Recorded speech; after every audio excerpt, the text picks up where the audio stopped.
전도서 11장입니다. 전도서 11장.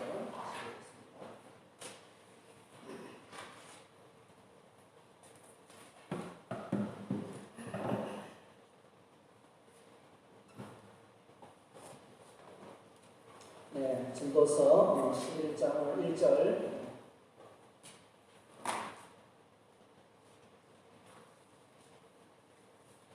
1절부터 10절까지입니다. 11장은 1절부터 10절까지 이렇게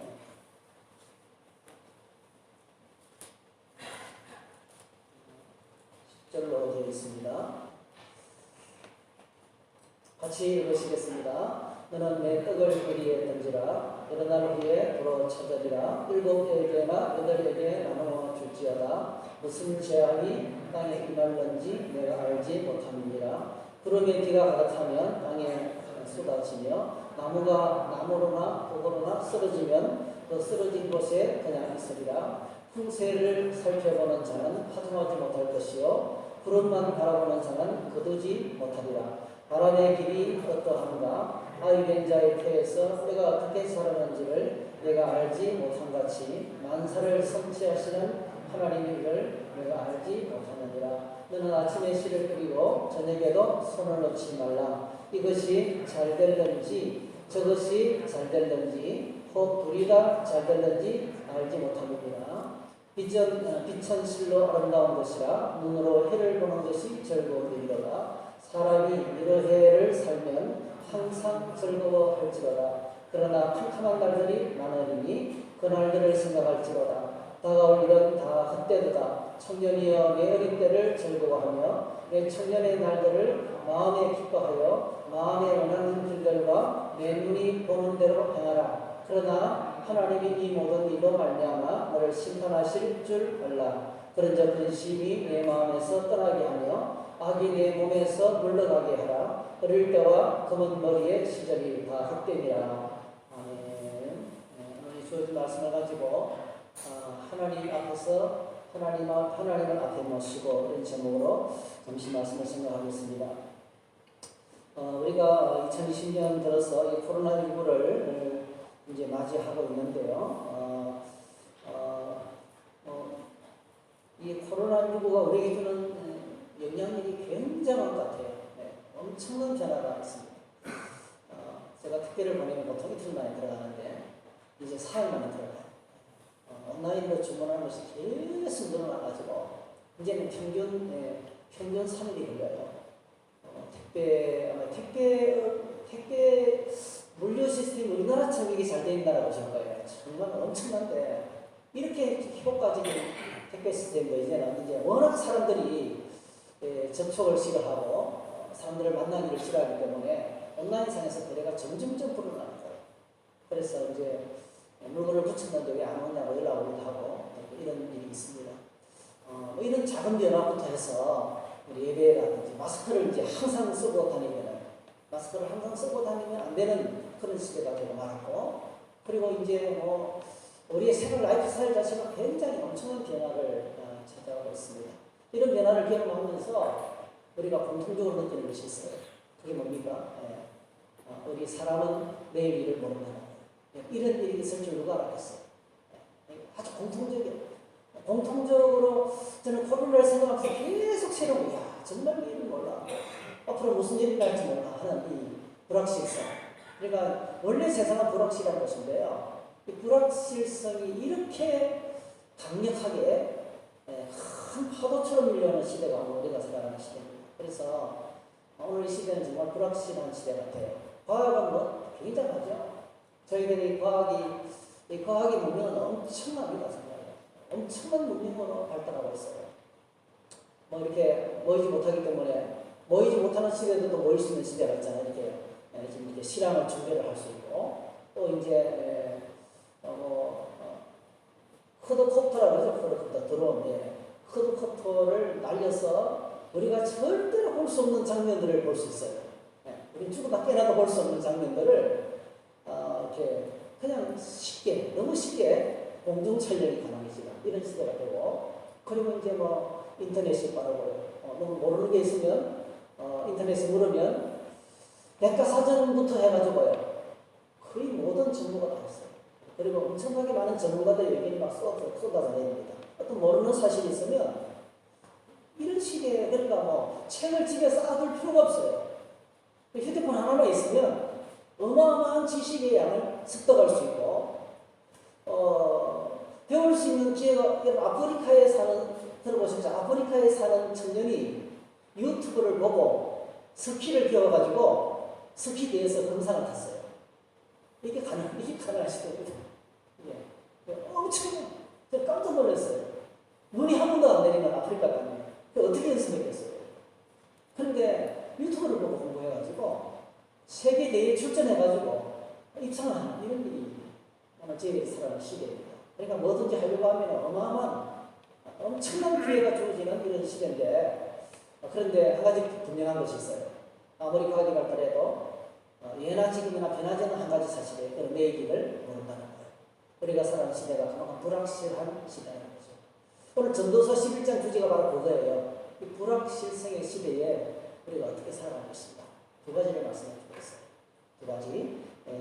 사실은 이제 오늘 아침에 말씀 묵상 로마서 11장에 우리가 어떻게 말씀인가요? 로마서에 보면 우리가 하는 일을 모른다는 것을 어떻게 하나님은 아시는데 우리가 모른다는 것을 이렇게 굉장히 찬양과 함께 감격적인 찬양과 함께 표현했어요. 깊도다 하나님의 지혜와 지식에 풍성하며 그의 판단은 헤아리지 못할 것이며 그의 길은 찾지 못할 것이다. 하나님이 행하시는 일을 아무도 모른다는 거예요.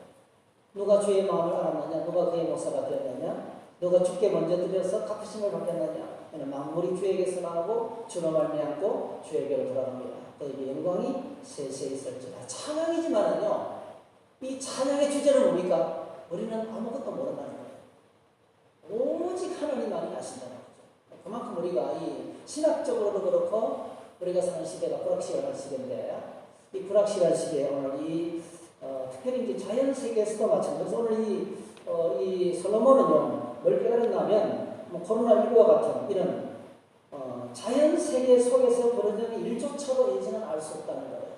그래서 이런 시대에 우리가 어떻게 살아야 할 것인가를 이제 강조하고 있습니다. 두 가지인데 첫 번째로요 굉장히 도전적이에요. 움켜쥐지 말고 나누는 것 베풀면서 살아야 편안합니다. 자, 읽어보겠습니다. 1절 2절 시작. 너는 내 떡을 물 위에 던져라. 여러 날 후에 도로 찾으리라. 7에게나 8에게 나누어 줄지어다. 무슨 재앙이 땅에 임할는지 내가 알지 못하느니라. 성경을 가끔 읽으면 우리가 참 이해하기 어려운 그런 문구들이 나옵니다. 오늘 본문이 그런 본문이죠. 내 떡을 물 위에 던지라. 이게 어떤 표현이겠어요? 내 떡을 물 위에 던지라. 굉장히 어려운 것입니다. 어떻게 떡을 물 위에 던지냐. 떡을 물 위에 던지면 다 흘러가버리고 물고기 밥이 되어버리잖아요. 그렇죠? 없어지는 거죠. 없어지는 거. 근데 이럴 때는 이제 같은 구절을 보면 돼요. 사실 이 내 떡을 물 위에 던지라는 이 말은 그 당시에 무역하는 사람들 세계 속에서 있는 그 관용구예요. 관용구. 무역 세계 무역하는 사람들 속에서 주고받아지는 그런 관용구. 관용구로 추측을 합니다. 이제 추측을 합니다. 이게 뭐냐면 평상시에 잘 베풀고 인심을 확게 하고 물건을 팔 때도 하나 쉽게 해주고 이렇게 서비스를 잘하면 여러 날 후에 도로 찾게 될 것이다. 정말 사업을 잘하는 큰 비결이 무역을 잘하는 비결이 이렇게 통이 크라는 거죠. 큰 통을 가지고 베풀고 나누고 인식하지 말고 움켜쥐지 말고 좋은 것이 있으면 빨리 팔고 빨리. 사람이 찾아오면 좋은 걸 저기에 짱 먹어두지 말고요. 오늘 사실 참 구하기 어려운 물건을 내가 하나 갖고 왔는데 당신 이거 사면 참 좋을 것 같아. 이렇게 가장 좋은 것을 주는 거예요. 사람이. 이런 식으로 베풀고 나누고 섬기는 삶을 살아가는 것이 그 당시 무역 상인들에게 하나의 언어였는데 이 언어를 이제 빌려와서 쓰고 있는 거예요. 그래서 내 떡을 물 위에 던져라. 자, 이 의미를 잘 모를 때 그 다음 구절이 뭐가 나와요. 그 다음 구절은 분명하게 변형구기 때문에 그 의미를 설명하는 단어가 나옵니다. 그게 뭐죠? 7에게나 8에게나 나눠 줄지어다. 떡을 물 위에 던진다는 말은 베푼다는 것입니다. 베풀고 나눈다는 삶을 건면하는 것이 아니고 명령하고 있어요. 그러니까 그 이유가 간단합니다, 여러분. 이런 베풀고 나누는 삶은 성경에서 우리가 건면하고 있는 그죠? 금년. 예수님께서도 주는 자가 받는 자보다 복이 있다. 주라 그리하면 너에게 흔들은 음식으로 하여 너에게 쌓아둘 것이다. 이렇게 성경은 굉장히 우리에게 나눔의 삶을 강조하고 있고요. 그렇게 하나님께서 나를 만드신 나눔의 삶을 살아야 된다. 망나를 주시면서도 많이 거두느냐? 형제들 거. 다른 사람이 가져갈 권리가 많이 가져왔다. 오늘 돈이 많이 벌었느냐? 다른 사람에게 가야 될 돈이 나에게 많이 온 거라는 거예요. 그래서 만나의 법칙에 따라서 많이 가졌으면은 많이 가지 못한 사람에게 관심을 가지고 찾으라는 거죠. 그래서 여러분 구약시대에 보게 되면 추수의 날에 추수를 할 때는 반드시 여러분 두 가지예요.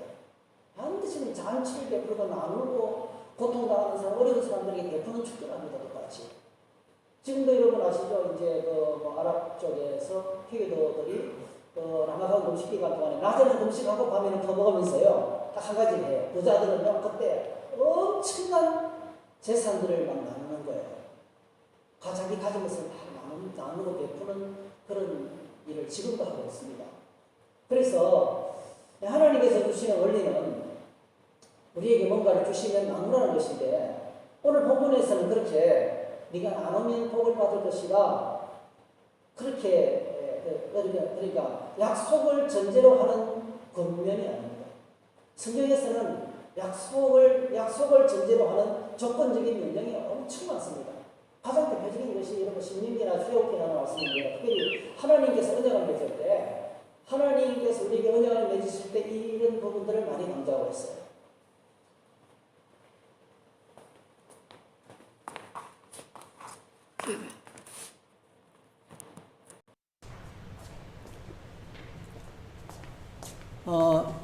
출애굽기에 보면은 세계가 단에게 속하였나니 너희가 내 말을 잘 듣고 내 언약을 지키면 조건적이죠. 너희는 내 모든 민족 중에서 내 소유가 되겠고 너희가 내게 대하여 제사장 나라가 되며 거룩한 백성이 되리라. 너는 이 말을 이스라엘 자손에게 전할지니라. 오늘 본문은 이런 본문하고 다른 거예요. 내 떡을 물 위에 던지라. 그리하면 여러 날 위에 도로 받으리라. 도로 받기를 원한다면은 나누라 이런 뜻이 아니란 말이에요. 이런 조건이 아니라는 것입니다. 전혀 이런 조건적인 약속을 전제로 하는 명령이 아니라는 것입니다. 또 하나 들어볼까요? 이런 거 있습니다. 신명기에 가면 온통이 말씀이에요. 신명기는 1장부터 끝까지 보면은 끝없이 계속해서 하나님의 언약을 지키기 말씀합니다. 그래서 하나님의 약속을 지키는 것을 전제로 복을 약속하고 있어요. 약속 있는 계명이죠. 6장 1절에서 3절 이는 곧 너희의 하나님 여호와께서 너희에게 가르치라고 명하신 명령과 규례와 법도라. 너희가 건너가서 차지할 땅에서 행할 것이니라. 곧 너와 내 아들과 내 손자들이 평생에 내 하나님 여호와를 경외하며 내가 너에게 명한 그 모든 규례와 명령을 지키게 하기 위한 것이며 또 내 나라를 장구하게 하기 위한 것이라. 이스라엘아 듣고 삼가 그것을 행하라. 명령이죠. 그리하면 내가 복을 받고 내 조상들의 하나님 여호와께서 내게 허락하신 같이 적과 꿀이 흐르는 땅에서 내가 크게 번성하리라. 그러면서 이제 언약을 지키면 신명기 8장 가보세요. 7장 8장 가면은 들어가도 복을 받고 나가도 복을 받고 꼬리가 되지 않고 머리가 되고 이런 거 있잖아. 이런 거 그 다 조건적인 것입니다. 딱 한 가지 조건이에요. 하나님의 말씀과 언약을 하나님과 약속의 말씀과 규례를 지켜 행하면 이게 전제가 되어 있는 거예요. 말씀 붙들고 살면 축복해 주신다. 또 약속 있는 계명 또 어떤 겁니까? 내 부모를 공경하라. 그리하면 내가 땅에서 잘 되고 장수하리라. 이 약속 있는 계명이잖아요. 근데 오늘 이 본문의 말씀은 그게 아니고요. 그게 아니고 이유를 다른 이유를 제시하고 있어요. 복을 받기를 원한다면은 나누고 베풀라 이렇게 말하지 않습니다. 그 이유가 아주 독특해요. 오늘 우리가 본문에 보면 오늘 본문에 2절에 보니까 자 나누어 줄지어다 명령이죠. 1절에도 내 떡을 물 위에 던져라 명령이죠. 근데 이유가 있어요. 2절 무슨 재앙이 땅에 임할는지 내가 알지 못합니다. 그러니까 불확실성의 시대예요. 살아가는 시대가 너무나 불확실하기 때문에 나누고 베풀면서 살아라 이렇게 말하고 있는 거예요. 이해가 잘 안 됩니다. 사실은요. 아니 시대가 어려운데 움켜쥐어야지. 이런 시대가 어려우면 사람들은 움켜쥐고 쌓아둡니다. 그래야만이 평안을 느끼고 안전함을 느껴요. 이 본능적인 거예요. 근데 이거는 굉장히 큰 착각입니다, 여러분. 절대로 그건 안전한 삶이 안 돼요. 그렇게 움켜쥐고 있으면 평안하지 않습니다. 여러분 당장 보십시오. 예를 들면 위기의 시대가 딱 선포되면 사람들이 어떻게 합니까? 있는 곳을 습격해요. 가진 사람이 제일 불안합니다. 창고가 습격을 당하고 마트가 습격을 당하고요. 그렇죠? 혼란의 시대가 오면 가진 자가 타켓이 되는 거예요. 뭐 그렇다고 해가지고 그런 뜻은 아니고요. 그러니까 사람들은 불확실한 시대일수록 믿을 게 없다. 그러므로 내가 안전함을 되찾고 평안을 누리기 위해서는 물질을 확보해야 된다. 내가 쌓아두고 움켜쥐어야 된다. 이렇게 생각하거든요. 이렇게 생각합니다. 이게 일반적인 사람들의 생각이에요. 그런데 여러분 그 속을 깊숙이 들다 보면 이거는요. 평안함을 위해서 안전함을 위한 행동이 아니라는 거예요.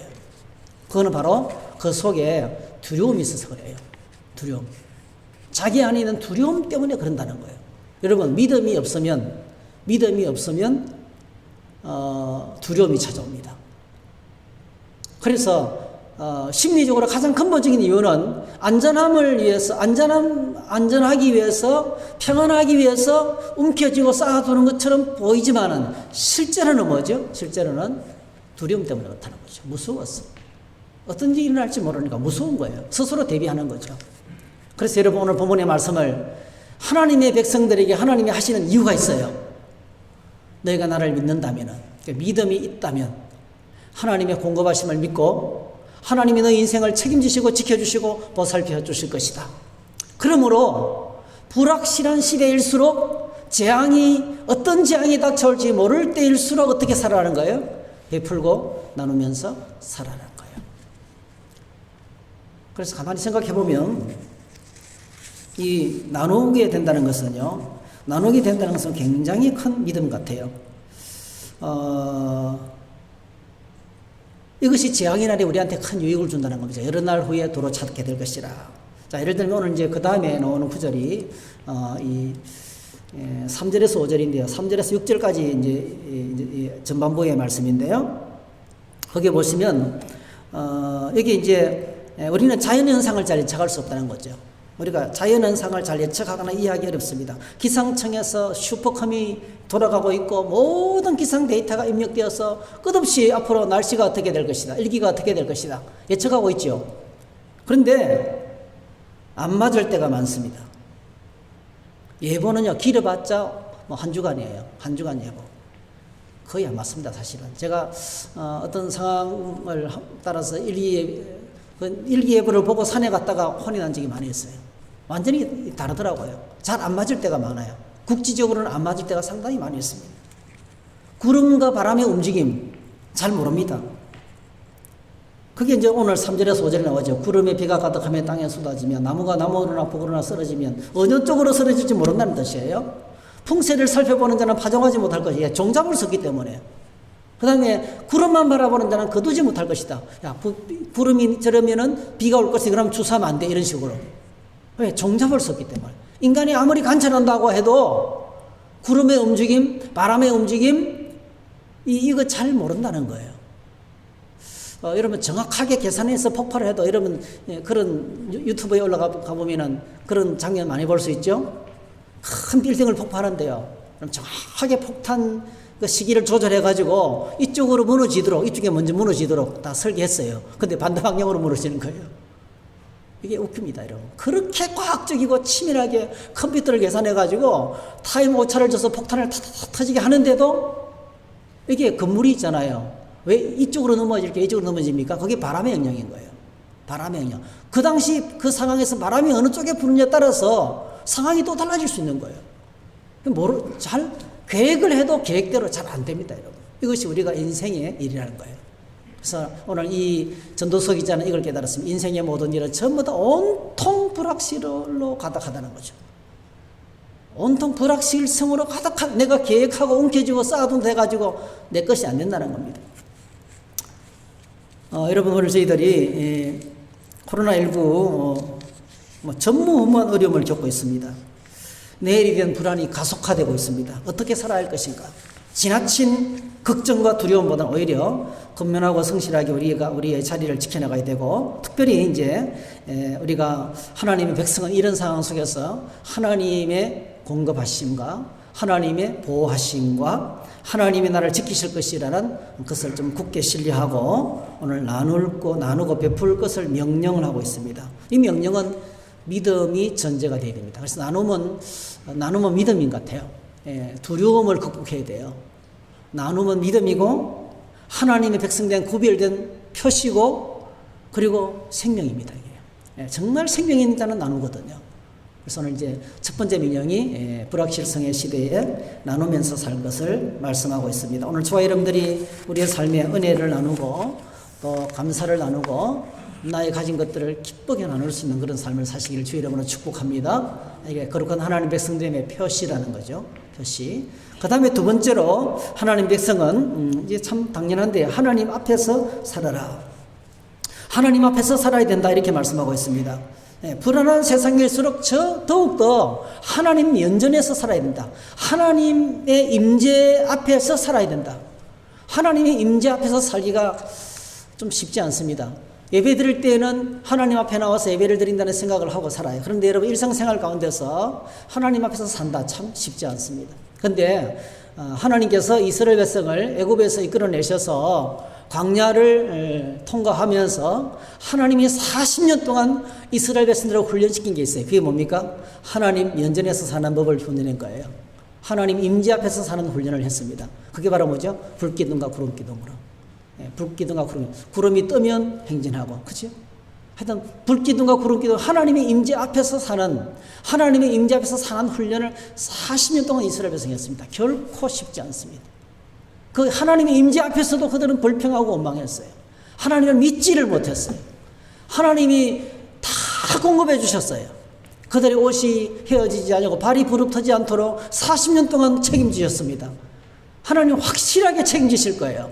그럼에도 불구하고 믿지 못해서 조그만 어려움에서도 불평하고 원망하고 낙심하고 다시 좌절하고 애굽으로 돌아가자 그러고 이렇게 자꾸 원망하는 삶을 살았습니다. 그래서 오늘 저희들이 어려운 시대일수록, 그러니까 이 혹독하게 어려운 불확실성의 시대일수록 어느 때보다도 뭐죠? 하나님의 임재 앞에서 하나님을 눈으로 바라보면서 그렇게 살아가는 삶이 오늘 필요하다고 이야기하고 있습니다.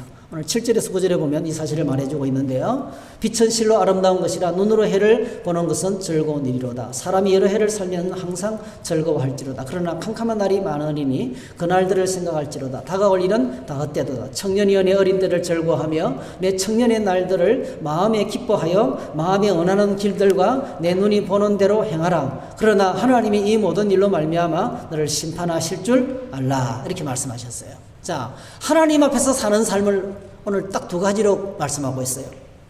여기 보시면 7절에는요, 7절은 빛을 이야기합니다. 8절은 캄캄한 어두움을 이야기합니다. 대조적으로 이렇게 구성되어 있는 거예요. 어떤 말을 할 때 대조적으로, 대조법을 쓰고 있습니다.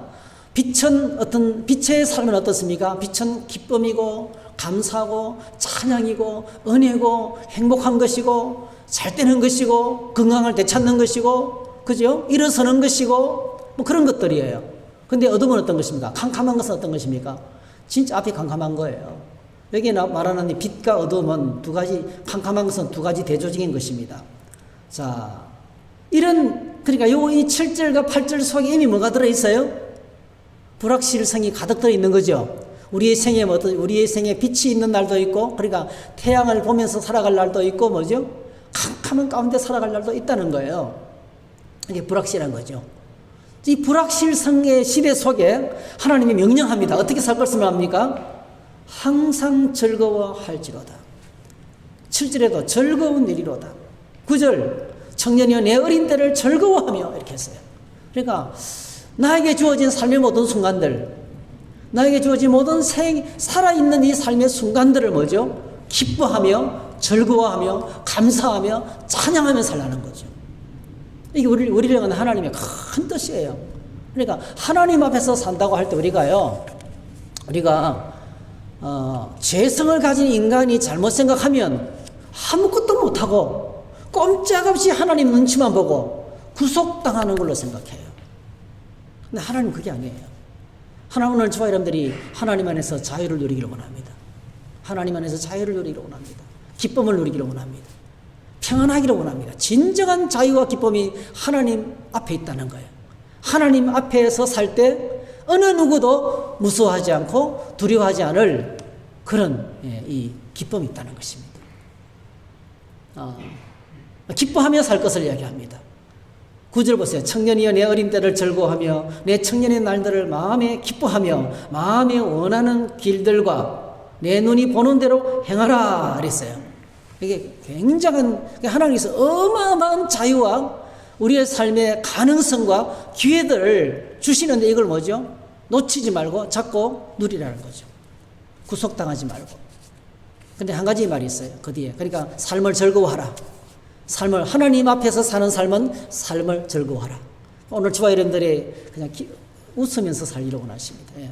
행복하게 살기를 원합니다. 구속당하지 않고 경직되지 않고 짓눌리지 않고 이렇게 뭔가 눈치만 보고 그렇게 그런 삶을 원하지 않는다는 거예요. 정말 기쁨의 삶을 살기를 원한다. 그런데 꼭 한 가지 잊지 말아야 될 사실을 말합니다. 그게 두 번째는 뭐죠? 하나님의 심판이 있다. 잘못하면 즐거워하는 삶을 살다 보면 잘못하면 방종하기 쉽다는 거예요. 선을 넘어가기 쉽다는 거죠. 그런데 반드시 우리의 삶의 모든 삶에 대해서 하나님이 반드시 심판하게 되실 것이다. 심판하실 날이 있다는 것을 기억하며 살아라. 이렇게 말하고 있습니다. 그래서 오늘 이 불확실성의 시대에 하나님께서는 우리에게 두 가지 방법을 제시하고 있어요. 하나는 나누고 베푸는 삶입니다. 나누고 베푸는 삶. 참 이게 자기 안에 있는 움켜쥐고 싶은 이 마음, 자기를 이기지 못하면 절대로 불가능합니다. 그래 또 뭡니까? 하나님을 절대적으로 신뢰하는, 하나님께서 공급해 주실 것이다. 하나님께서 나와 함께 하시다. 이 하나님에 대한 믿음이 없이는 못 나눕니다. 참 어려운 시대에 하나님께서 큰 명령을 하고 계십니다. 약속 있는 명령이 아니에요. 그냥 명령하고 계십니다. 떡을 물 위에 던지라. 나누고 베풀라라고 이렇게 명령을 하고 있습니다. 그리고 두 번째로 이제 하나님 앞에서 기뻐하며 삶을 즐기라. 그러니까 불확실한 시대에 자꾸 움츠러들고요. 움츠러들고 두려워하고 무서워하고 걱정하고 염려하고 이렇게 살기가 쉽다는 거예요. 그런데 하나님의 백성은 이때 뭐죠? 기뻐하라는 거죠. 정말 주어진 삶의 어떤 기회들을 너무 감사하면서 매우 적극적으로 인생을 살라는 것입니다. 아무것도 못한다고 벌벌 떨지 말고. 그리고 뭐죠? 그러나 분명히 기억해야 될 것은 우리의 모든 행위에 대해서 하나님 앞에 심판을 받으실 것을 하나님을 기억하면서 그렇게 살아가는 것이 하나님께서 우리에게 주어진 말씀입니다. 오늘 저와 여러분들이 이렇게 주님 앞에서 성실하고 즐겁게 살아갈 수 있는 그런 행복한 삶이 될 수 있기를 주의 이름으로 축복합니다. 할렐루야. 잠시 기도하겠습니다. 하나님, 오늘 저희들이 이처럼 불확실한 시대에 하나님 주시는 말씀을 가슴에 품고 기도의 보좌로 나아가기를 원합니다. 하나님, 저희들 너무나 어리석게 살 때가 많습니다. 착각하며 살 때가 많습니다. 내 자신의 방법대로 안전한 길을 모색하고 내 자신의 방법대로 평안을 누리며 살아가는 길을 모색하지만 너무나 어리석을 때가 많습니다. 저희들이 주의 말씀을 붙들고 하나님이 말씀하시는 대로 이 불확실성의 시대에 나누고 베풀 수 있는 넉넉한 삶이 될 수 있도록 하나님의 백성의 거룩한 구별된 삶을 살아가게 하시고 모든 상황 속에서 하나님의 임재 속에서 하나님을 바라보면서 불기둥과 구름기둥으로 함께 하시고 말씀과 성령으로 나의 삶을 지도하시는 하나님의 임재 속에서 우리 인생을 살아갈 수 있도록 은혜를 베풀어 주시옵소서. 예수님의 이름으로 기도하옵나이다. 아멘. 우리 찬송 한장하고 함께 기도하겠습니다. 452장입니다. 내 모든 소원 기도의 제목 예수님 닮기 원함이라.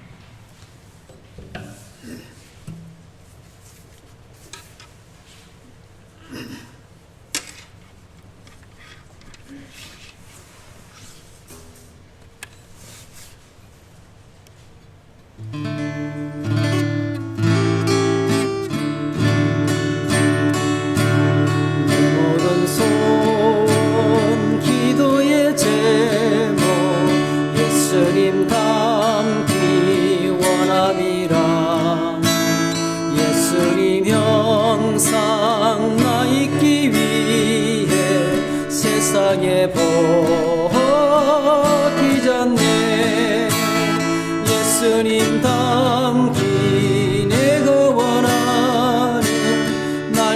거룩하신 예수님을 내 마음속에 지금 고도사 주님의 형상 지소서. 무한한 사랑 무한한 사랑 겸손한 긍휼 슬픈 자 위로 하시는 주. 길 잃은 죄인 부르는 예수 그 영상 담게 하옵소서. 예수님 담기 내가 원하네. 날 구원하신 예수님을 내 마음속에 지금 고도사 주님의 영상 잊으소서. 겸손한 예수 거룩한 주님 원수의 멸시 참으시사 우리를 위해 고난을 받은 구주를 담게 하옵소서. 예수님 담기 내가 원하네. 날 구원하신 예수님을 내 마음속에 지금 고도사 주님의 영상 잊으소. 3절 합니다. 겸손한 예수 거룩한 주님 원수의 멸시 참으시사 우리를 위해 고난을 받은 구주를 담게 하옵소서. 예수님 담기 내가 원하네. 날 구원하신 예수님을 내 마음속에 지금 고도사 주님의 영상 잊으소서. 네, 함께 기도 제목을 나누겠습니다. 오늘 말씀 가지고 좀 기도하겠습니다. 세상이 어려울수록 움켜쥐며 쌓아두지 않게 하시고 나누고 베풀며 살아가는 거룩한 하나님 백성으로 살아갈 수 있도록 기도하는 시간을 가졌으면 좋겠습니다. 그리고 불확실성의 시대일수록 하나님 앞에서 기쁨의 삶을 살고 삶을 나에게 주신 이 삶을 기뻐하고 즐거워하는 그런 삶을 살게 해달라고 기도하시고 또 주님의 심판을 기억하면서 매일 살아갈 수 있게 해달라고. 그래서 방종하지는 않고 늘 하나님을 바라보면서 하나님 임재 앞에서 내 모든 삶을 살아갈 수 있게 해달라고 기도했으면 좋겠습니다. 그리고 늘 하는 기도지만 너무나 중요합니다. 대한민국을 위해서 정치, 경제, 사회 또 코로나19가 빨리 종식될 수 있도록 또 5만여 교회들 또 학교 아이들이 제일 큰 어려움을 당하는 것 같습니다. 수능을 앞에 놓고 있는데요. 또 북한을 위해서 또 청주 통합시를 위해서 오늘 청주시에서 방역 물품을 또 이렇게 뭐 온도계랑 뭐 여러 가지 마스크랑 이렇게 또 보내왔는데요.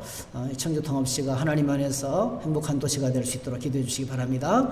저희 교회 목회 일정을 위해서 또 코로나 때문에 목회 일정이 자꾸 이렇게 진행이 잘 안 되는 것들이 많이 있는데요. 그럼에도 불구하고 이런 저희들이 주일 예배와 또 이제 이런 수요 기도회만 아니고